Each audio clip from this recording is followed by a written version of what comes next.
चरण जी, जिस तरीके से अब तस्वीर देखने को मिल रही है, आप तो भारत जोड़ने के लिए निकले थे, लेकिन यहां तो विपक्ष मुझे लगता है कि आपको छोड़कर एकजुट होता हुआ नजर आ रहा है।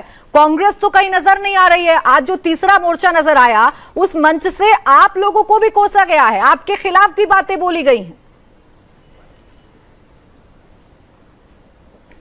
देखिए प्राची जी, सर्वप्रथम तो मैं जो भारतीय जनता पार्टी के प्रवक्ता अभी बात कर रहे थे उनको ये याद दिलाना चाहूंगा, ये जरा एको निकलवा दीजिए कि इनको मात्र 31% वोट मिला था और मेरे ख्याल से 69% वोट जो है वो भारतीय जनता पार्टी के खिलाफ इस देश में पड़ा है।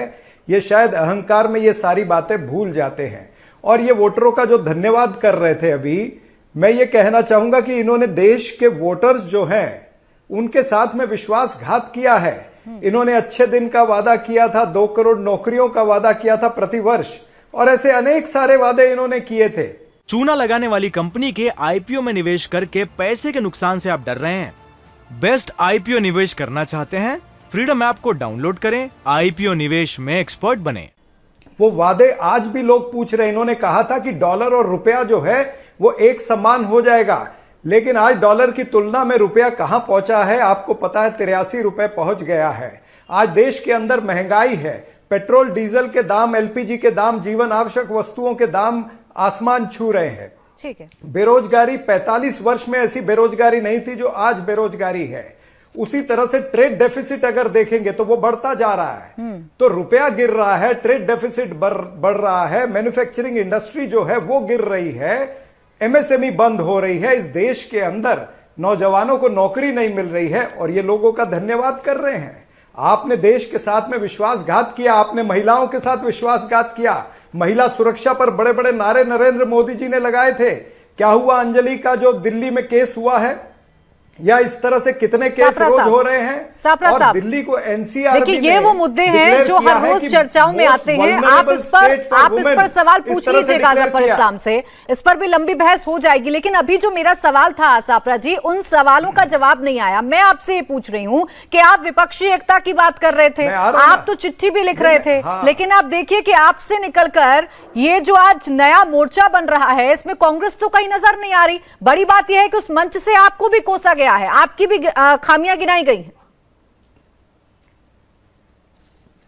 देखिए प्राची जी, ऐसा है लोकतंत्र के अंदर हर किसी को इजाजत है, वो इस तरह की मीटिंग ले सकते हैं। चंद पार्टियां, 4-5 पार्टियां इकट्ठी मिलकर के एक संदेशा देने का प्रयास कर सकती हैं। लोकतंत्र में इसकी आजादी है। लेकिन जिस तरह से हम देख रहे हैं कि ये 2023 के अंदर 9 राज्यों के चुनाव आने, जिसकी शुरुआत आज से शुरू हो गई, मेघालय, त्रिपुरा, नागालैंड के चुनाव डिक्लेयर हो गए हैं। यानी एक सेमीफाइनल जो है 2024 का सेमीफाइनल 2023 में हो रहा है, और ये 2023 में जो सेमीफाइनल हो रहा है इससे बहुत सारी चीजें तय होंगी। और 2024 में कुछ प्री पोल अलायंस होंगे, कुछ पोस्ट पोल अलायंस होंगे। आपको मैं याद दिलाना चाहूंगा 2004 में किस तरह से सभी कहते थे अटल बिहारी वाजपेयी तो बहुत बड़े नेता थे और बहुत बड़ा व्यक्तित्व था, नरेंद्र मोदी जी से भी बड़े थे, शाइनिंग इंडिया चला था। हर कोई कहता था कि कांग्रेस पार्टी साफ हो जाएगी, लेकिन क्या हुआ? कांग्रेस पार्टी सोनिया गांधी जी के नेतृत्व में हमने बीजेपी को हराया और उस समय सत्ता बनाई।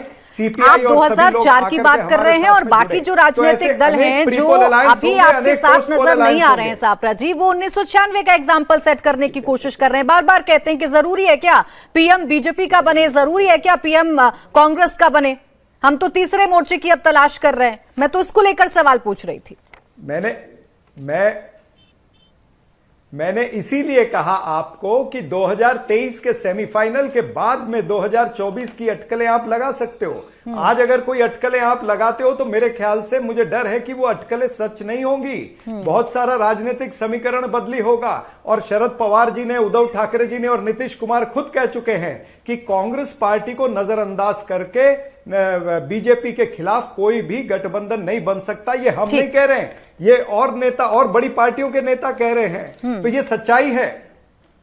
ठीक है चल, लेकिन सर आज एक मोर्चा तो बन गया ना, उसमें कांग्रेस तो नजर नहीं आ रही और अटकलें हम नहीं लगा रहे। सर आप लोग वजह देते हैं, इस वजह से फिर उस पर चर्चा हो जाती है। खैर राजपाल कश्यप जी, जो बातें अभी सापरा साहब कह रहे हैं कि आप बेशक एक मोर्चा बना लीजिए, लेकिन कुछ भी कहना अभी बहुत जल्दबाजी होगी। लेकिन कांग्रेस के बिना, अभी भी वो ये बात दोहरा रहे हैं कि कांग्रेस के बिना बीजेपी के खिलाफ कुछ भी करना संभव नहीं है। सर आप कांग्रेस को छोड़कर केसीआर के साथ फिलहाल जाते हुए नजर आ रहे हैं।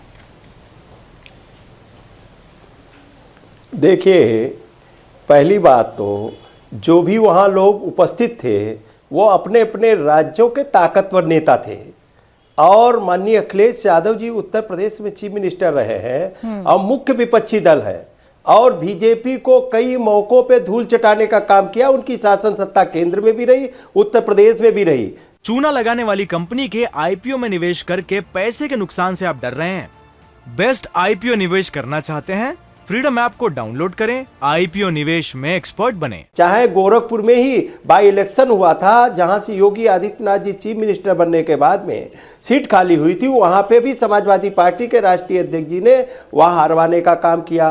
उप मुख्यमंत्री इनके केशव जी मौर्य जी थे, इनकी सीट खाली हुई तो वहां पे भी समाजवादी पार्टी स्थापित करने का काम किया। और अभी जस्ट बाई इलेक्शन हुआ, यूपी का सेमीफाइनल हुआ जो 24 का होगा, माननीय नेताजी की सीट खाली हुई थी। लोकसभा मैनपुरी बीजेपी ने पूरी ताकत लगा दी, हाँ। पूरी शासन तंत्र को लगा दिया। श्रीमती डिंपल यादव जी लड़ी, वहां लगभग 3 लाख वोटों से समाजवादी पार्टी जीती है।